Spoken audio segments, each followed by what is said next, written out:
Hey, Rick Sayes here. Welcome to Season 3 of the Outdoor Biz podcast, recorded at the Surf City Studios in Costa Mesa, California.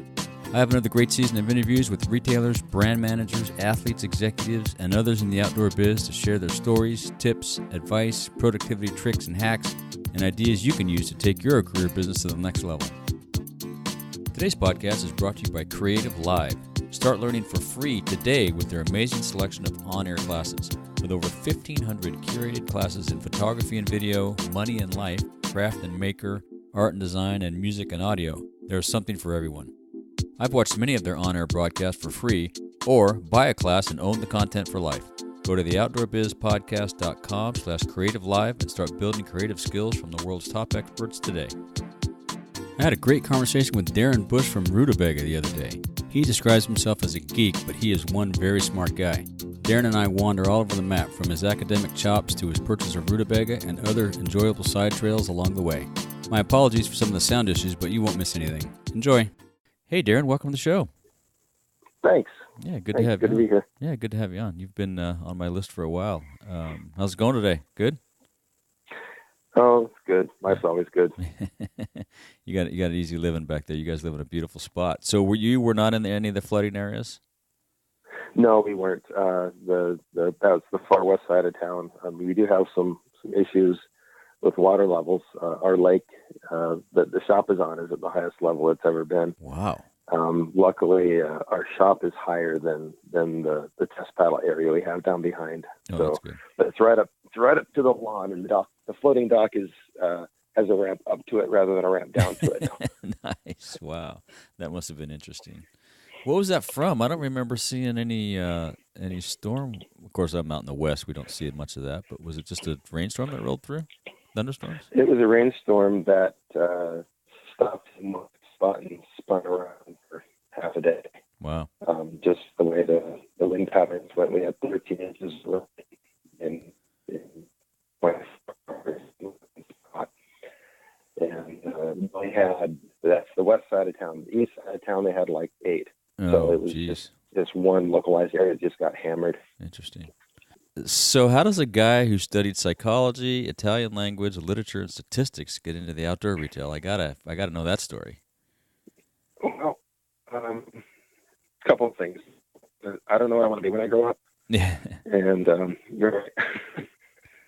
No one ever says, when I grow up, I'm going to paddle sport shop. It's going to be awesome. Right. It just kind of sort of happens, right? Right. It just kind of happens. So, when I first got into academics, I lived in Italy for 2 years and fell in love with the language, and came back and got my a BA in Italian Lit, and studied medieval stuff. I'm a medievalist. So I like to walk around Rome and read the inscriptions in Latin and tell my wife what they mean. Wow, that's impressive. Well, being able to do that makes you uniquely qualified for saying, "Would you like fries with that in Latin?" Right? You could be a tour guide. So, yeah, I can be a tour guide. So, and the graffiti is actually really cool. The graffiti is the best. Oh, I bet. It proves that teenagers are exactly the same now as they were 2,000 years ago.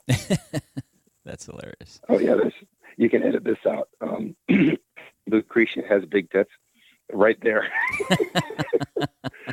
Right. Same. I'm not kidding. Same. Yeah. Anyway, they're focused on the same stuff. Well, that's good to know. Yep, it's good. Anyway, I was studying Italian, but then I was working in the primate lab, actually. Worked with monkeys. Wow.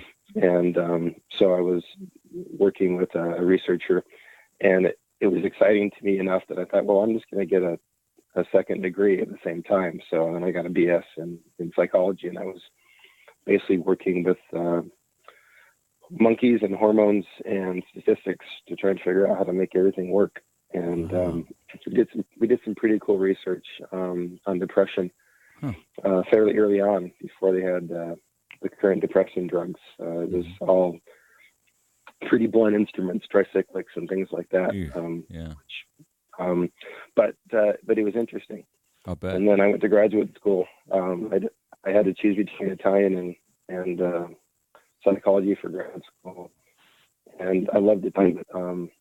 It just seemed like trying to do the research on guys that died 700 years ago. If someone hasn't figured it out by now, there's probably nothing to talk about. Yeah, it's all been done. Yeah. Right. But with the field I was working in psychology, it was really fascinating. I mean, there was a lot of new drugs coming on and new research, and it was really kind of when people started realizing depression was a pretty big deal, and much more pervasive than people led it to believe. And so I was doing research on depression, and I was working with monkeys, and I was working with young kids. And but I was going home every day from grad school and paddling to kind of to de-stress. And I realized that I liked paddling better than I liked graduate school. And so I left. I'm ABD is what they call it, all but dysfunction. So I'm almost Dr. Bush, and it took off, and came back to Madison because I knew I wanted to live here. And then I just did you grow up there in Madison? Sorry. I actually didn't. I grew up in California. No fault of my own. Yeah, I'm a transplanted Wisconsinite. My wife is a Madison native, and I came here for my wedding reception. And I said to my father-in-law, "Why doesn't everybody live here?" Yeah, it's nice there. And he said, "I don't know." So that 34 years ago. Yeah. So anyway, I decided I wanted to move back here after school, and got a job working for the health department and the CDC, basically doing breast cancer research. I was the epidemiologist in charge of surveillance for the state of Wisconsin. Oh, wow. So basically, I was a geek. So for four days a week, you were a smart guy. Let's say you were a smart guy. I was a geek. I was a geek. So 10-hour days, 4 days a week. I was a geek, and then Friday and Saturday, I'd go around the corner to this little canoe shop that was in an old grocery store, and I'd sell canoes and kayaks to people who wanted to, get out in the water. Yeah, cool. And it was kind of fun, and I got paid to do it. $5.50 an hour, and put it all towards gear. Yep. I don't think I ever spent a dime I made there on anything other than gear. Right. So I did that for about 4 years, and then we moved to a new building, tripled the size of the shop, and one of the managers left, and the guy that owned it before me said, "Hey, do you want to come work here full time?" And this is probably one of the biggest decisions I've ever made in my life. I just said, I'm going to walk away from the security of a government job and the basic stability that comes from just doing the same thing every day, into something that would be completely different. And who knew it was going to happen? Yeah, right. And my wife said, if you're not growing at your current job, you'll die. You need to leave and go do something where you're going to grow. Good advice. And what's the worst thing that can happen? Right. And that's our family mantra is, what's the worst thing that can happen? And the worst case scenario is that nothing happens. Right. Yeah. And or that everything blows everything up. Stays status quo. Yeah. Yeah. And the second worst thing is that it all blows up and we go bankrupt and, go get a real job again and get in a 2-bedroom apartment and start over. Right. What's the deal there? I mean, there really is, Not the end of the world. Yeah. Well, and to talk about it in terms of just white privilege, I'm a smart white guy, right? A smart white guy can pick themselves up and find something somehow, even if it's not, your life dream. And, my wife's a school teacher and she's wicked smart too. She's a mathematician. It's the geek family here. And so I did that. I worked for the guy that started the company for about, I think it was about 6 years full time, 7 years full time. And I turned 40 in 2002. And I did what every good scientist does is I made a 4x4 or a 2x2 grid, right? Plus pros, cons, pluses, minuses, and basically said, okay, so I'm halfway through my life actuarially, roughly, right? I mean, 80 is right, give or take, yeah, right. Yeah. I'd take 80. I'd sign up for 80 today. I'd take 80. Yeah, I'd take a healthy 80. Yeah, yeah. So anyway, so I just made this list. Okay, so what are all the things that I liked about the first 40? And what are all the things that I didn't like about the first 40? And then all the things that I want to avoid for the next 40, and all the things that I want to do for the next 40. And started writing, didn't think. And just get it all out. That's smart. Just wrote it all out. Yeah. And one of the things that came up is I don't want to work for anybody anymore. Mm. And so I went to the guy that owned it and said, hey, you interested in selling? He said, nope. Said, oh, wow. Okay, thanks. This was April. I said, okay, well, I'll be leaving in September. I'll give you the summer. And he kind of looked at me and said, what? Yeah, no, I can't work for you anymore. Sorry. Yeah.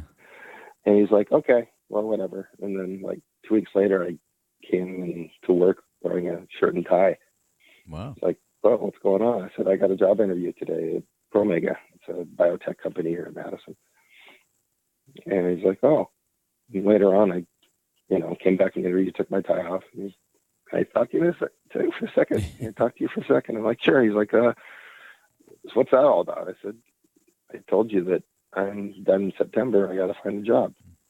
He said, well, so you were serious? I'm like, I don't bluff. I mean, it's not a card game. Yeah, right. Just telling you, right? Yeah. And about 2 weeks later, the place was for sale. So, oh, wow. So, yeah, I was at that point, let's just say I was pivotal to the operation of the company. Mm-hmm. So for me to leave would have been a bad thing. But anyway, I wanted to save it. I wanted it to survive. Yeah, good for you. Become something cool. Yeah, that takes some guts. Well, when I bought it, it was all in, right? Mm-hmm. IRA, the house was on the block. Mm-hmm. Mm-hmm. And, my wife said the same thing. What's the worst that can happen? And this was about 2002? It was 2002, yeah. So we lose everything. Yeah.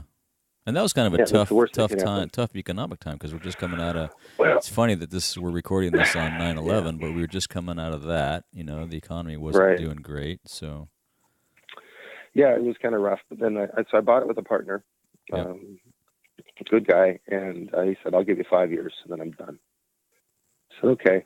That was Jeff, right? So that was Jeff, yeah. So in 2007, he's like, all right, I told you 5 years, I'm done. I said, okay. So I bought him out in 2007. Another great economic time. Right. Right. Yeah, your timing's perfect. So, yeah, timing is everything, right? Yeah, right. Actually, that's, there's stories behind that, too. It's that there's not a worse time, right? I mean, it's not going to get any worse. So, like you say, what's the worst going to happen? Well, it's pretty bad right now. Yeah. The worst that can happen is the worst that can happen is you get a horrible disease and die. Right? Yeah, but the only worst part of that, though, is it's worse for everybody else, and you're suffering. When you go, who knows what's going to happen then? So, but we could get in that's a whole nother podcast, way above my pay grade. Yeah. Yeah, philosophy was not my major. Yeah, I have a degree in recreation, so I don't know about any of this stuff. Yeah, I'm much more pragmatic about it. Yeah.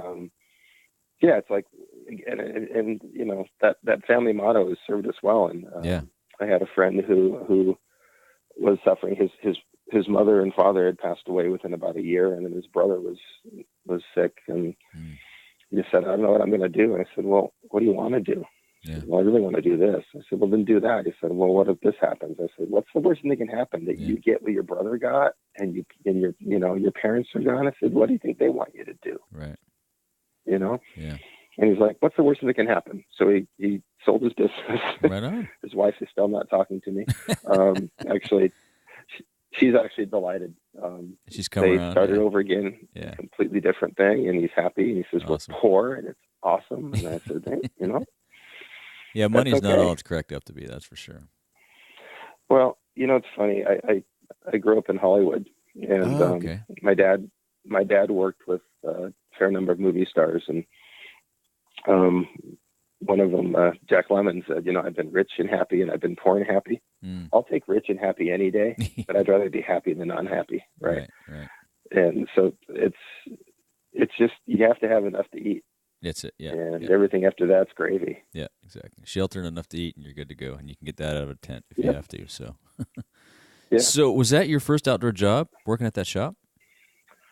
Other than mowing lawns. Right. When I was 12, I had my own lawn mowing business. I got a lawnmower and an edger, and I just walked around in my neighborhood and had a little route that I did. But I always loved to be outside, but I never actually worked in the industry. When I was a teenager, there was a shop in Ventura Boulevard. Okay. In Chatsworth, I don't know, West Valley, San Fernando Valley. Oh, that's probably the original A16 shop, wasn't it? No, that was San Diego. This was called Sports Limited. Well, yeah, but there was A16 had a shop up there in the valley. It was the Thompson brothers owned it. It's gone through a bunch of different hands, but that might be that same shop, which is now closed. It might have been. Yeah. Yeah. I spent a lot of lawn mowing money there when I was Nice. when I was a Boy Scout. Yeah. I still had this Fay 123 they sold me for like $40. Right. And that was a big expenditure. I'll bet that was that shop. Yeah. It could have been. They never paid any attention to me when I went in there. It was like they were too busy talking about, climbing and right. Typical. Well, after my dad worked in Hollywood, but we lived out in Chatsworth. We could throw a rock and hit Stony Point from our house. Got you. So I watched those guys. So did you? I want to be a. Did you get into? Like that when I did grow you up. do outdoor activities? How did you get into paddling? Oh yeah. So there's no water in California, right? Right. Except for the ocean. So there's rivers, we live but every pretty once in a close. while they go dry, practically. Yeah, like all the time. There wasn't really much water. I lived in the desert, right? I mean, there was a storm drain behind my house that had a trickle in it. Right. And the only time I had any water in it was when it rained. But, the ocean was close. We'd go to the beach a lot and stuff like that. So then I was a Boy Scout, Okay. which got me outside. And what a lot of people don't realize is there's a lot of really nice outdoor space, not necessarily wilderness space, but outdoor space in and around LA. Oh, there's tons. And, tons. Like the Los Padres National Forest was 5 miles, and I could it's like Yellowstone, right? Yeah. Get 50 feet off the pavement and there's nobody there. Yeah. I talked to Scott Ammons on the podcast. I interviewed him yesterday. His show dropped the week before yours. And he runs the outdoor REI outreach program in Southern California. And I've grown up here my whole life, and I had no idea, all the things REI did, but all the places that they did them in Southern California. And I've, recreated a lot down here, grew up here, but you're right, it's amazing. There's a lot of stuff to do and a lot of places to do it. Yeah. And it's very accessible, too. Yeah. Mm-hmm. Yeah. Yeah, and it's not, there's not a ton of traffic getting to them because a lot of people... It's a little more crowded than it was in my day, but there's still plenty of areas, yeah. So Scouts got you into paddling and camping and that kind of thing? Well, Scouts got me into camping. Okay. Not paddling. I actually didn't paddle till I moved to Wisconsin. Okay. Just because, again, there's, the closest lake to me was the artificial lake and the development next to us, right? I mean, there really wasn't any flat water. Right. And I came here and got roped into a Boy Scout trip to the Boundary Waters. Oh, and that kind of started it. And then the guy that lived behind me had a kayak, whitewater kayak chained to his laundry pole. And started talking to him. He's like, yeah, let's go paddling. And then paddled with him. And then I went to graduate school in the University of Rochester in New York. And he moved to be a doctor. He's a physician. He moved to be an anesthesiologist at Rochester General. Oh, wow. And right at the same time I went to grad school. So we kept paddling together. Oh, cool. Mike was the guy that really was instrumental in getting my life going on paddling. Uh-huh.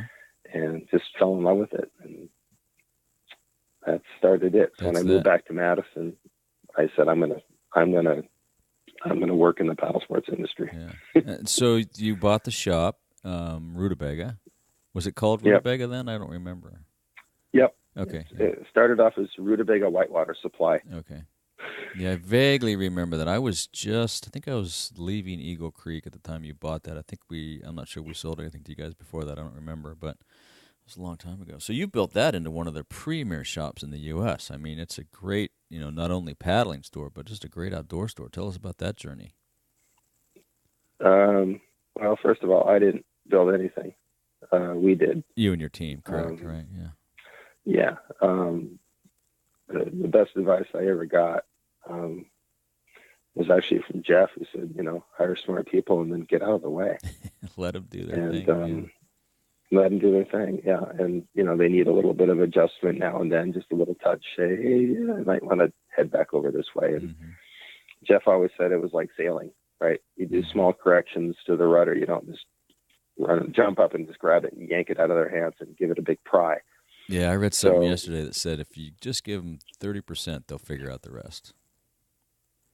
Yeah, and I was gone down in Oklahoma 2 weeks ago, and one of them said, "We got to do this thing, and we can't get a hold of Darren." And one of them said, "Well, what would Darren do?" And they said, "Darren would do this." I said, "Okay, let's do that."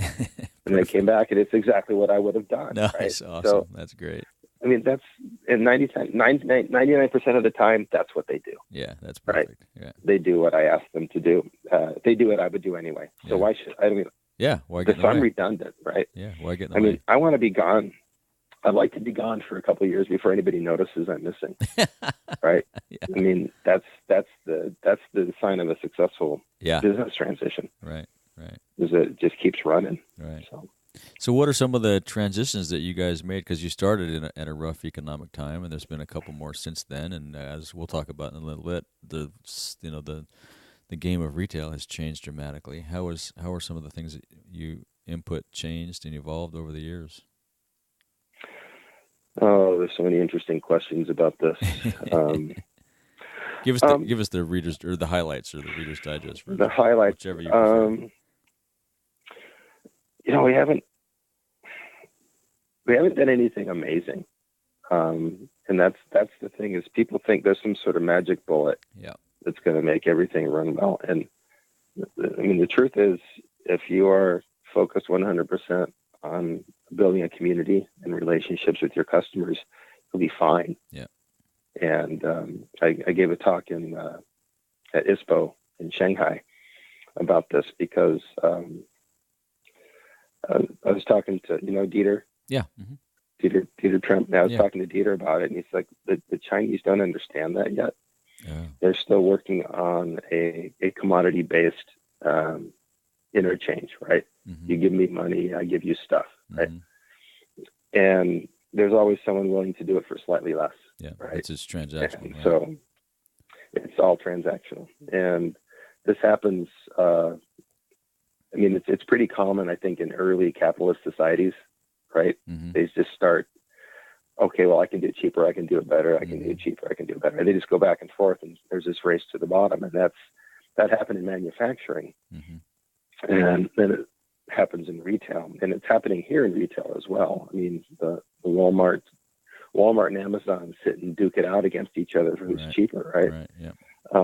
And if we try and get into the arena with those people as specialty retailers, we're screwed. Mm-hmm. They'll step on us. Yeah. They won't even know we're there. Right. So why get in the ring, right? Yeah. So what we do is, and this is my philosophy, is that the most important thing in this world are people. We're each other, right? Yeah. So to me, people are more important than anything.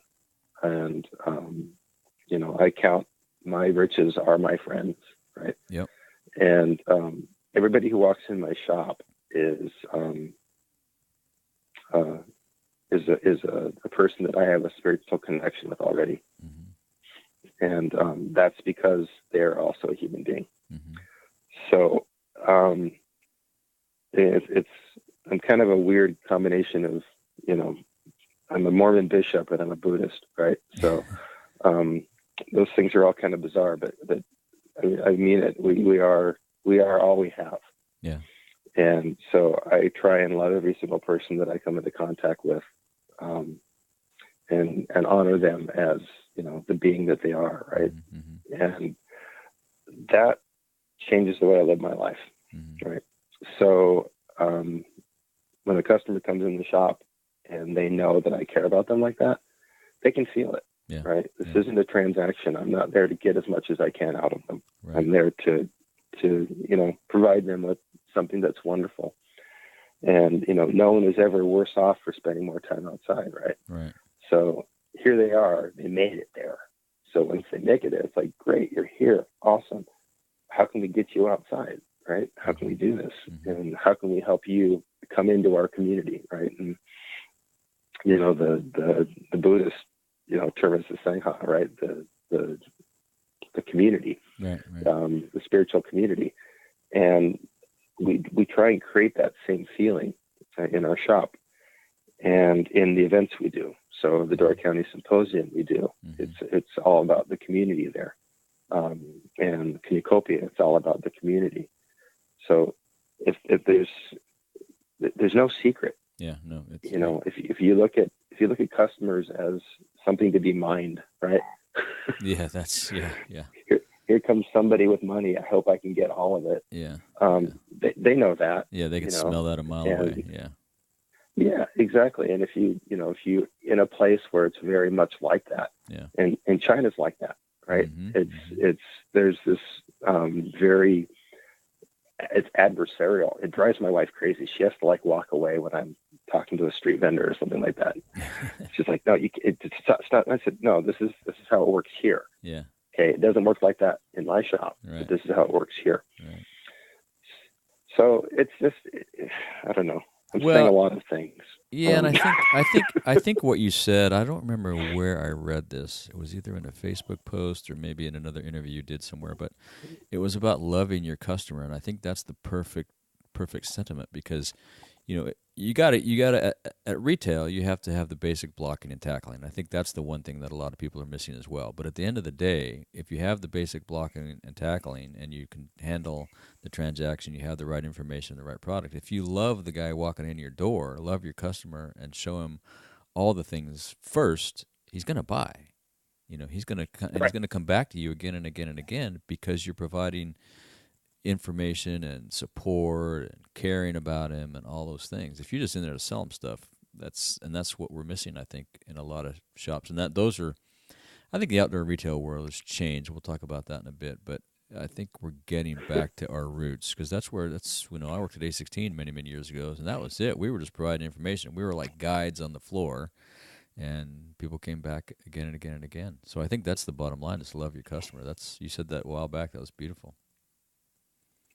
Yeah, and here's the geeky philosophy stuff is, we have one word for love in English, right? And in Greek there's three words, right? There's eros, which is like erotic love, philos, which is like brotherly community love, which is kind of like the city, like Philadelphia, right? The city of brotherly love, and agape, which is a pure, I get you, you get me love, right? So you want to have that sense of philos, right? That community, right? But with the community, but with individuals, it's this sort of Martin Buber thing of I, thou, right? Me and you, two people, because every relationship is a dyad. It's always two people, right? And that connection you make is what builds the threads that make the community. So was Rutabaga, was your staff, did they embrace that? Did you have to make any changes? Were there any challenges in getting to that point, or did it just happen naturally and organically? And I think it happened pretty naturally and organically.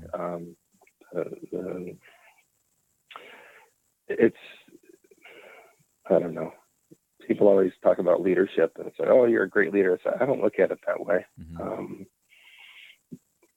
just me, right?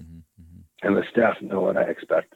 I don't have to say, make sure you love a customer today. Right. Well, and people, right, sure. Right, and people that don't, they'll come and go, and the right people will stay, and that's right. You don't have to do a lot. And I have staff that are a little more standoffish. They're not quite as embracing of that philosophy because it's not something that they do, and for them to try it would be inauthentic, and they would feel uncomfortable, and so would the customer. Right. but it's more about sort of the shop is enthused with that ethos, right? That's great. That's awesome. So what are your thoughts on the current state of outdoor retail in particular? I mean, I think we still have, when you go to OR, that's kind of how I got the idea for the podcast. We go to OR and there's this great high school reunion and everybody's, the sense of community and hugs and backslaps and great stories. Then we go dark for 6 months, and I thought the podcast would be a way to carry on those stories a little bit, and then we get back together. And what's that? And then we go dark. Dark. Well, we all go do our thing. We don't have that. We go to our smaller communities, I guess. We go to our local tribes, and then we get back together in the big tribe. And but it seems like some of that stuff that we feel at Outdoor Retailer is getting lost in the process. It seems like we've become maybe too transactional, maybe too focused on the bottom line. I don't know, but it's a little weird, in my opinion. What do you think? Well, there's some weird things happening.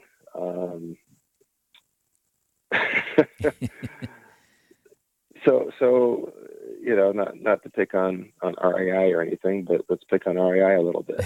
They're a $2.5 billion co-op, right? Yeah. Their board members are mostly private equity guys, business guys.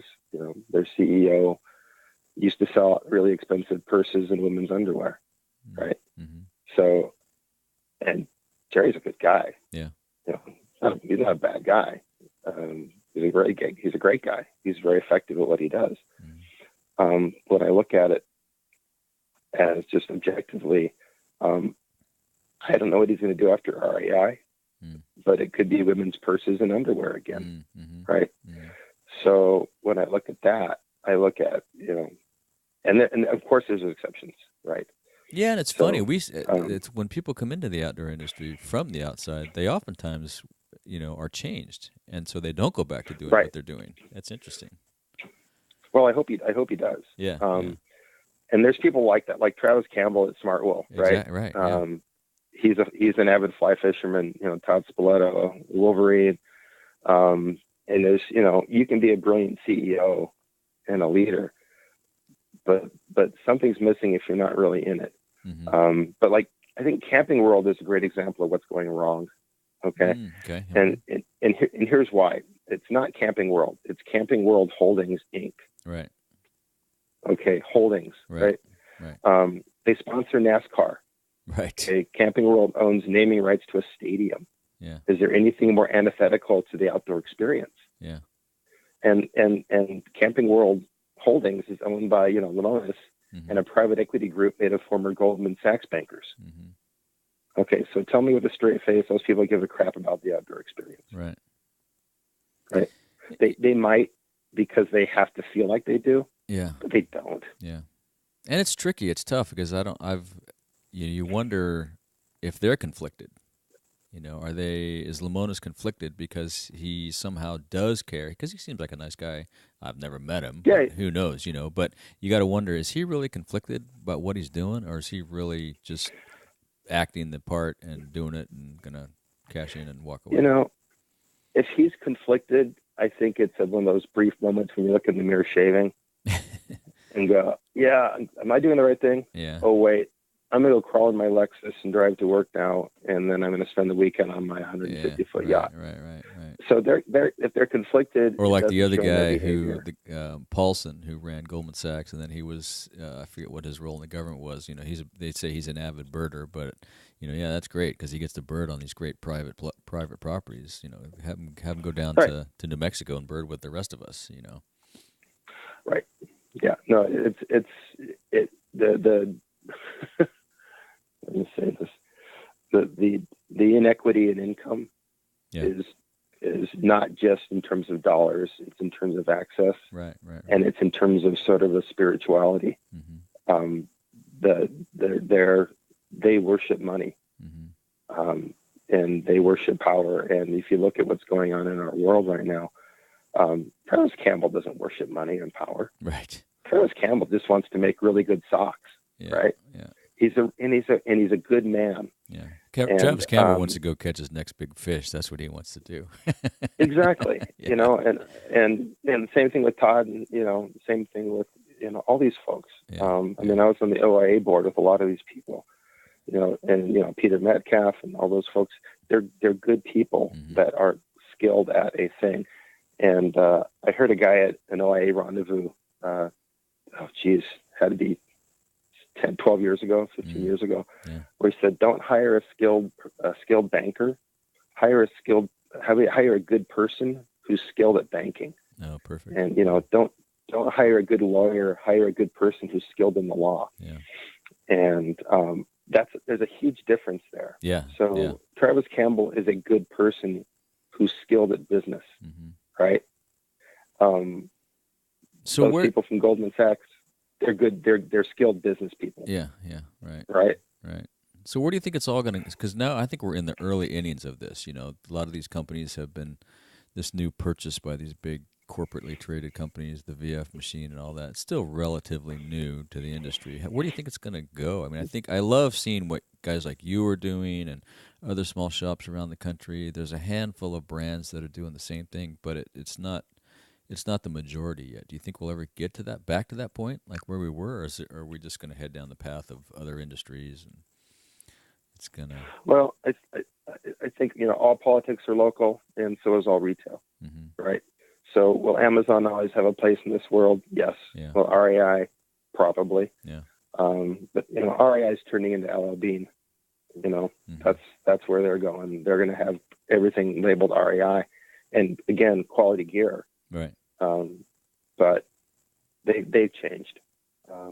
They're different. My friends that are in manufacturing say the buyers there are more like the buyers at Dick's now than they used to be. Right. It's becoming more about the dollars and cents. Right. But I think as long as there's a level playing field and map pricing, things like that, it does help a lot, because I can't do it on slim margins, right? Yeah. So as long as we're taken care of that way, then I think we'll be fine. Well, and at the end of the day, you have the I've heard of a lot of buyers that are pushing back on some of these things that these big brands are trying to push on them and going back local. And at the end of the day, you guys call the shots because you're going to do what's best for your business, and the big brand be damned, right? There's always going to be something else to buy. Right. Well, we dropped Columbia years ago. Like in, I think it was 2000. It was like, and the rep actually said, "Well, no one drops Columbia." I said, I think I just did. Right. Yeah. And it was one of those things that was very weird because nobody drops Columbia, nobody drops North Face. It's like, well, it's happening. Yeah. And the thing that frustrates me as a side note about retail is we bring specialty retail. We bring brands to the dance, and they leave with the cheerleader, right? Right. So it's like, right, yeah. So they come to the dance with the dirt bags, and they leave with the cheerleader. Yeah. So this is a great example is Ibex.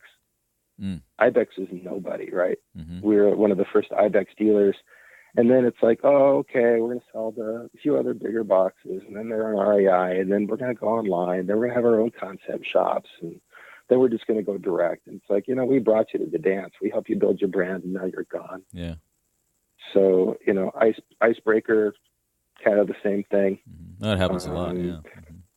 Well, it happens constantly. And it's one of those things where if you have a successful brand that's growing like crazy, you need a place to sell your stuff. Yeah. And if specialty is not cutting it, you're going to go to the next step. So I don't blame them for doing that necessarily, but it'd be nice if they at least recognize the fact that we brought them to the dance. Yeah.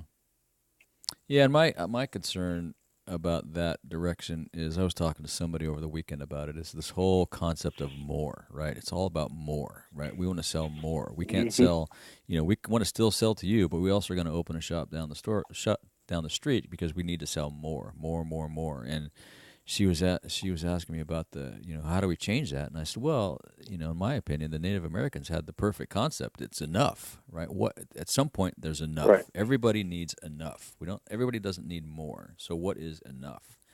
And I don't know how we get to that point in this industry, if we ever do, if it's possible. But that's an interesting path. And it gets back to that sickness that we have in our culture right now. For Betsy DeVos, 12 yachts isn't enough. Yeah, right, 13. Exactly, right.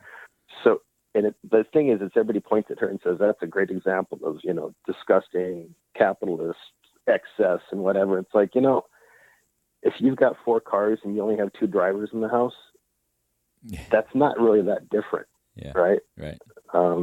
It's just a matter of scale. Yeah. So, I had my toys, and they're all gone now. I don't need the sports car and the motorcycle. Yeah. Same. I pared down a lot. Yeah. Yeah. So I think people hit peak consumption at some point, just like the world does. And we need to kind of turn that down. Yeah. Maybe we're getting close to that. Yeah. Well, you hope so. Yeah. The problem is I got a brother who's worth way more money than anybody I know. And he said, how you make $1 million? I said, no, how do you make $1 million? He said, sell 1 billion candles, make 1/10 of a cent on each one of them. And I said, right. And he said, and then they burn them. And then you sell another 1 billion of them. Oh, yeah. And that's the problem is our situation is we sell hard goods, right? They're called hard goods for a reason. They're hard. Yeah, they're durable. Last. Yeah, right. They don't break. Right. And someone says, I got a canoe that I bought in 1988. I'm like, that's awesome. Perfect. Yeah. And they're still, it's still functional, right? Sometimes you don't need all the latest, greatest, because it's still really not the latest, greatest. It's does the same thing at the end of the day. Well, certainly there are vast improvements in gear over the years. Anybody who was climbing in the 70s can tell you that. Right. But the idea of hard goods is hard. Yeah. Yeah. Well, we could go on for hours on this topic. Sure. Well, this is the hard part is Patagonia. I mean, Yvon Chouinard cracks me up. Yeah. It's like, don't buy anything, crashing the world. Here's some fleece. You might want to buy one. Here's another new fleece. Yeah, exactly. But the thing is, he's not being a hypocrite. He's conflicted. Yeah. And everybody's like, oh, Patagonia, those guys are just hypocrites. It's like, they're not hypocrites. They're conflicted. Yeah. Because in order for him to do the mission that he does, which is a very laudable one, he has to sell things to people. Yeah, he has to sell them. They have to consume them. Yeah. And the Native American idea of enough is enough. Yeah. I drive past a bunch of starter mansions on my way to work sometimes, and I think, how could anybody live in a 4,000 square foot house? That's just ridiculous. I have a 2,000 square foot house, right? Yeah. Which is twice as big as the one that I grew up in. Yeah. Right. Yeah. So you can't really throw rocks at 1%ers if you're a 2%er. Yeah. No, and I don't think any of us can throw rocks. That's not my intention. I think it's just, I just want to bring up the conversation. Let's see, what were we talking about? About some of the nonprofit guys you work with. I'm sure you support them. So we work with a bunch of nonprofits, but we don't really work with them as much as, donate to them. So we'll donate to like Heroes on the Water and the Wounded Warriors Project and things like that. So we give them boats and stuff. Yeah. We work with Door County Land Trust. And Door County is the little thumb that sticks up and makes Green Bay in northern Wisconsin. Oh, okay. And there's a land trust up there that is super effective at keeping it like it's supposed to be, right? Nice. A lot of those places that are destinations turn into, fudge shops and boutiques, right? Yeah. So that's where we have our Sea Kayak Symposium. Okay. So because of that, we wanted to make sure we give back to that community to make sure that it stays a place where people actually want to go sea kayaking. So that worked out really well. We do a donation as a percentage of what we do for our fees for our symposium, but we also have an auction. People donate things, and we've raised and they're really good at leveraging that money. Yeah. Yeah, it's just going wacko again. That's better. Yeah. Okay. Where should I back up to? That's good right there. That's good. Okay. Huh, wow. But we also have our own sort of in-house nonprofit. We have a youth instructor who died of brain cancer years ago. His passion was to get kids on the water. So we started a scholarship fund in his name, the Josh Kesselman Scholarship Fund. Oh, cool. And what we do is use those donations to offset pricing for like community centers and people that want to do programs with the shop but can't have the budget for it. No, that's great. And so they're almost all minorities and kids that would never get a chance to do this kind of stuff. Yeah, cool. If they had some sort of subsidy. So we do that. So do you have any suggestions or advice for folks that either want to get into the outdoor biz or are already in and want to grow their career? Oh gosh. the cliche. I mean, and I'll back up. So I'm a big fan of Mike Rowe, right? Because he's an OBS guy. The idea of following your bliss and, all that. And, if you do what you love, the money will come. And, it's just not true. Yeah. It's just not true. No, you got to put out some effort. Yeah. Yeah. It happens. And people do have, they do follow their dreams and they do succeed. But for every person who says, I want to be an actor, there's 500 layers, right? So, it's you have to be a realist about it. So, and often the idea of, owning an outdoor store or owning your own, guide business or whatever, the idea of it is way better than the actual thing itself. And yeah, for a lot of people, right? That's actually, it's actually true it's true for a lot of things. Like the idea of owning a sports car is a really good idea until you have a sports car and you realize that it owns you and you don't own it. True. So, so rent a Porsche one day every 6 months or 2 years or whatever, and get your Porsche fixed. But and then after a while, you don't need it anymore, right? It's kind of weird. It's as far as growing your career, I don't like the word career because it has the idea, the connotation of sort of a trajectory where first you go in as a customer service person and then you get promoted to head of customer service, then you might move into sales, and then you sales manager, and then you just kind of climb the corporate ladder. But I think that analogy has always felt kind of false to me. And the English is interesting. We have a bunch of words for work, right? We got work, and we got labor, and we have vocation, and all these things, and career. And without getting etymological about it. Labor is cool, right? Labor is like you labor, right? A woman goes into labor and has labor and has to get something cool out of it, right? And you get a baby after it, or if you're in the trades, your labor, you get a building and you have something to show at the end of the day, right? That's really cool. Vocation is, that's from the Latin word vocare, which means calling, right? So your vocation is something that you feel called to do. So, my wife's vocation was to teach math, and specifically to teach math to middle school girls, because that's when they decide they can be smart or stupid. If she can get them through math in middle school, they'll take math in high school, and that'll give them career paths that would be unavailable to them if they decided, oh, I'm stupid, I'm a girl, I can't do math, which is what society tells them, right? Oh, okay. So she taught thousands of girls, algebra. And, if 10% of those people say, hey, I'm good at this, then we have 10% more opportunities for women to be scientists, Right. So that is her calling.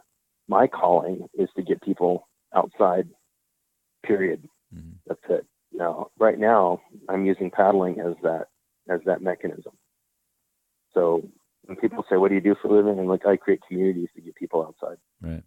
Awesome. That's my job, right? That's why my job description is chief paddling evangelist. Love it. Because that's what I do. I spread the gospel of paddling, right? The good word of paddling, and to get people outside. That's my vocation. So I guess my advice is if you don't have a vocation, keep doing what you're doing until you find one. Mm-hmm. You know, don't quit your job and go off and, you know, climb a mountain to ask a guru what you should do with your life. Right. But, you know, my vocation started off as a side hustle when I was a scientist. Yeah. Right? That's good So advice. so just keep looking for your vocation, you know, what calls to you. And you never know what it's going to be. I certainly didn't. Mm-hmm. It sometimes hits you on the side of the head. Yeah, you kind of, wow, how did I, look what I'm doing. Yeah, it's interesting. Because I stumbled into the outdoor biz. I mean, obviously, we all love the outdoor industry, but a lot of us just stumbled our way into a vocation or stumbled our way through the thing. Yeah, at some point in your life, and I can tell you, here's a good story. So, you know, the reason I wanted to get into academics and the reason I chose to go into, you know, neuroscience / psychology instead of Italian is I thought I have a better chance of making a difference in someone's life doing this, right? Yeah. Having it, you know, making someone's life better than I would just doing literature research, right? Yeah. And I realized that the reason I'm doing what I'm doing now is to make people's lives better, right? That's why I do what I do, is I want people's lives to be better than they were before they met me, right? So that's really my calling. And I was teaching a private lesson. I had a woman come into the shop. This is I've told this story before, but it's so seminal. So she's like, I'm a special ed teacher. I love being outside. My husband's a computer programmer. His body is something that he uses to carry his brain around, right? He's not an active person, but we both like do our thing. I go outside. He goes and, you know, he does gaming and computer programming, you know, all sorts of other stuff, and is really good at it, you know. But she said, but I can't go paddling alone. This is, you know, but I love to canoe. She got a solo canoe. I'm like, awesome. You got a solo canoe. You got this. And she's like, but I don't know how to use it. I said, okay, private lesson. She came the next day. I said, I'll give you 2 hours. We'll just go paddle. And, you know, showed her all the things you need to know how to do, getting in and getting out, going forward, backward, and all the stuff, because it's different in the solo canoe. Yep. And she just had this grin on her face all the time. And it's like, we got out, and she got out of the boat and was standing on the dock, and I turned around, I picked the boat up out of the water and turned around and put it down. And as soon as I put it down, she grabs me and she hugs me. And she said, "You just changed my life. Thank you." Nice. And I said, "You're welcome. Thanks for letting me help you change your life." And it was like, does it get any better than that? Yeah, that's perfect. Yeah. You know? That's awesome. And I still see her around town with her little blue truck with the boat on top of it. Cool. I honk and wave, and she honks and waves. And, you know, so getting back to that dyad, right, that connection between two people, that's it. That's all that matters. Yeah, yeah. All right? And at the end of the day, that's all, you know, I think a lot of us maybe have lost sight that that's what we're trying to do with all this gear and stuff that we've just got so connected to. It's disconnect from that and connect the people to the gear and let everybody else have the fun that we're having. So, yeah, I mean, I'm a gearhead. Totally. Oh, yeah. I get it. I admit it. Yeah. I'm surrounded by gear, right? I own 12 solo canoes, and I don't know how many axes and knives I own. Right?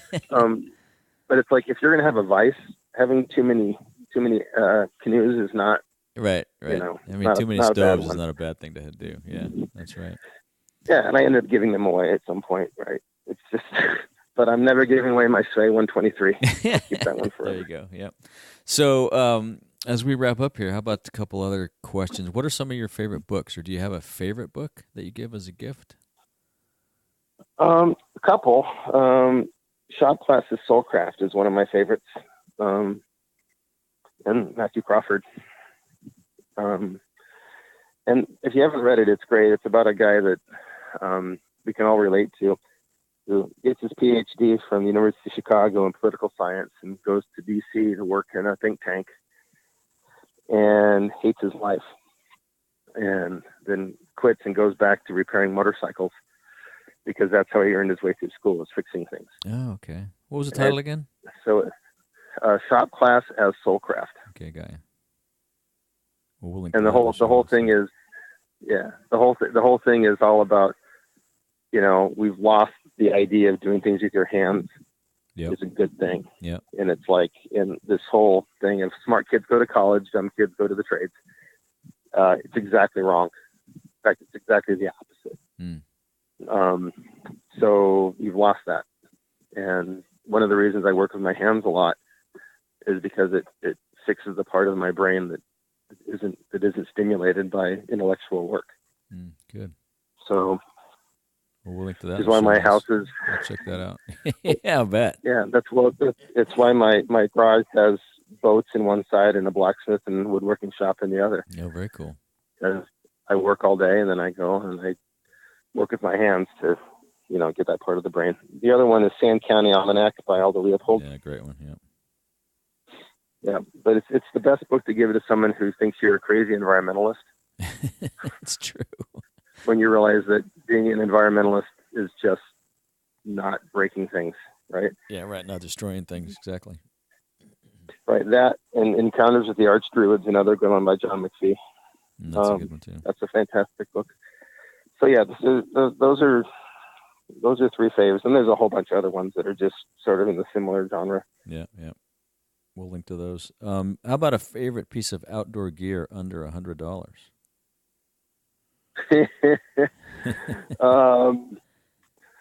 Besides my Sphere 123, those aren't under $100 Not anymore. anymore, yeah. Those are way more, not anymore. It's a good question. You know what? Probably a good hammock. Oh, okay, good, yeah. I like it. Probably a good hammock. I don't think that's come up before. That's a great one. Yeah, well, everybody goes all this work to get someplace, and my two luxuries now that I'm middle aged is a good hammock and a good folding camp chair. There you go. Yep, you got to get some good rest at the end of while you're out there. The body needs rest. Yeah, you paddle all day in the boundary waters, and then you spend your evening sitting on a log by a campfire. That's no fun. Yeah, exactly. So that's a good one. I like that. I'll put it. Do you have a brand or a particular one you like? We can link to. You can send me something to link to if you want. Oh, I think hammock. They're great. Yeah, for a camp chair, the Helinox chair one is fantastic. All right, cool. We'll link to those too. Awesome. As we finish up, anything else you'd like to say to our listeners or ask of our listeners? Since the connection was so bad, I moved, right, and I'm out sitting right next to one of my beehives. Oh, should have been there all along. And I should have been here all along watching these guys. Yeah. My girls are doing really well today. Cool. And they're doing. This is interesting. They're doing orientation flights, and that's when they're newly leaving the hive, because they work in the hive for a month or so before they really go to forage. Mm-hmm. They go in front of the hive and they do these little figure eights and just kind of figure out where they are in the universe, right? Huh. And then after they figure it out, then they go find nectar and pollen. Interesting. So this has a moral to it. Bees only live 45 to 50 days.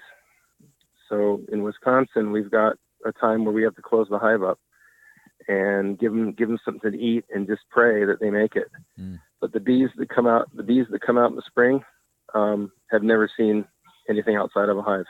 Wow. There's a complete turnover of bees. Huh. The queen is the only one who makes it all the way through. Everybody else is all of them.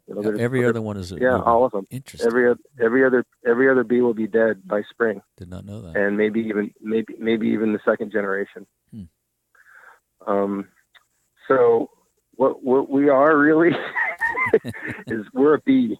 We're pretty darn unimportant in the world. Yeah. But what we do is critical to the success of everybody else, right? And it doesn't matter what we do for us.